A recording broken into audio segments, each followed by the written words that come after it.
Good afternoon, and today we shall be reading Get Out of My Head by Nickollo Winters. The words drown me as everything collapses around the fragile body that I call my own. Waves of anxiety grasp at the wheel that I once had control of as I looked at the mirror in the room I was to clean that day. An easy job normally, but panic and being overstimulated made the task hard to complete quickly. The panic wasn't there till I got to this room. It never made sense to me why I'd get random jolts of panic in some rooms. In this mirror, it's more than just me staring back at me. When looking around, I found that I was on my own.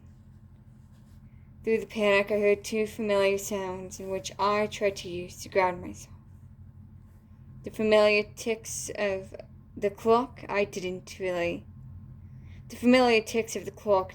really help, but I heard someone in which I took interest in walking through the hallway as they did their nursery duties. I knew they wouldn't like a lowly housekeeper or a out-of-section front desk attendant, but it would have hurt any chance I had with them if they saw me panicking over a simple job and an empty room. With the constants, I still couldn't get a grip of myself before I let myself fall to the ground. Each breath was painful as I was reminded I was alive. The bleach in the air did not help. The bleach in the air did little to help as memories replayed in my mind. The voice of someone in which I haven't seen in years rang in my ears. "Roy, won't you shut up?" I mumbled, before hearing a cane through the halls that assisted the nurse I had feelings for, as I walked past to head to the nurse's station. The room around me was mostly complete, just needed new bedding. Knowing my luck, I'd have to go around the entire building looking for bedding, I sighed, standing up. Sure, I wasn't in that section for too long, but I already started to learn a good deal, which included that you needed Sure, I wasn't in that section for too long, but I already started to learn a good deal, which included that when you need a nurse, they can hardly be found, and laundry struggles to keep up sometimes. After checking almost every bedding switch site, there was only one left. That was next to the station with the cute nurse. I tried hard to not give them any reason not to like me, but today, I believe they caught me I tried hard to not give them any reason not to like me. But today I believe they caught me looking at them as they worked. I grabbed the bedding and tried not to stare at the nurse as they tried not to do something while on a call. At the time, I didn't know what, but learnt about a cute habit of twirling the phone cord around the finger whenever a call came in for them.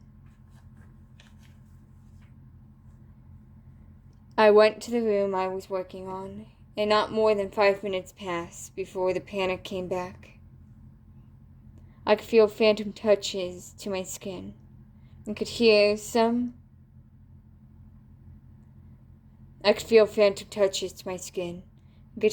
and see memories I tried to forget.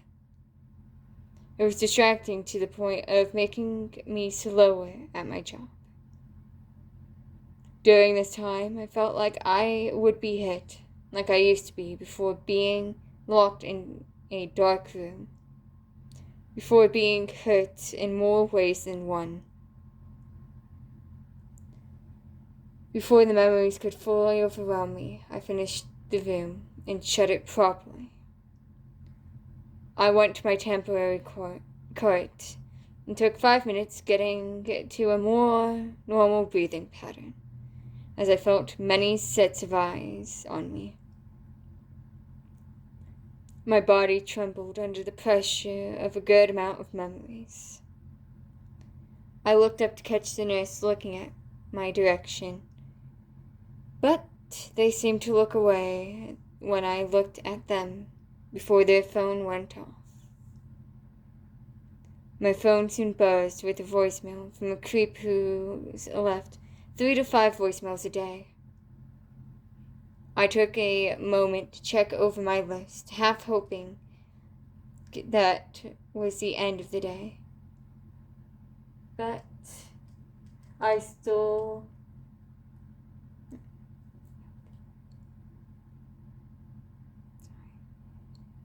half hoping that was the end of the day. But I still had one deep clean room left to do before it was the end, before I could leave.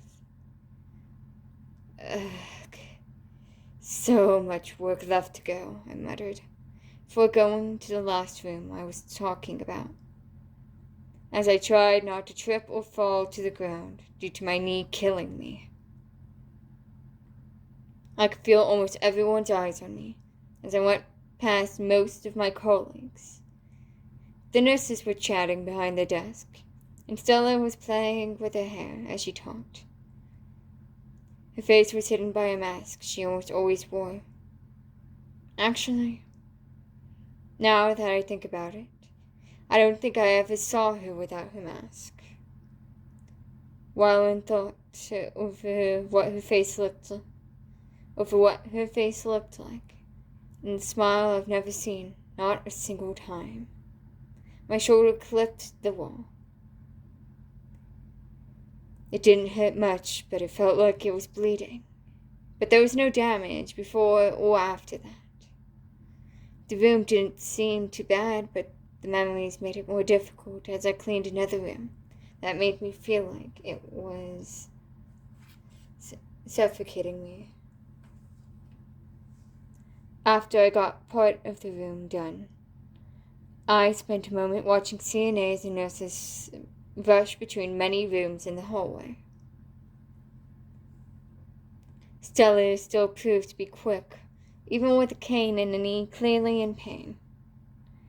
To be honest, I'm surprised most people didn't notice her knee till she got her cane out to use. You were getting distracted again, Atlas. My mind chipped in one of my abusive stepfather's voices. I know, I said, hearing the ringing start. I just need a moment. Since the nurses weren't there, I stayed by their station to help stabilize me. The nurses' station never changed, pretty much, even with what seemed like new nurses daily. Much needed constant. A minute or 5 passed before the ringing subsided, and I released the grip I had on the nurses' station's counter. That entire time, I didn't know I had such a strong grip on the station. And somehow, not more than one nurse noticed and never said a word. Before any other people could see me, I rushed to the room I was working on and finished the room. I went to the housekeeping room and put away the cart after taking it all apart. I walked to the clocking station, and as I pressed the final button, with the small beep, I sighed at my freedom from work, even if it was only for the night.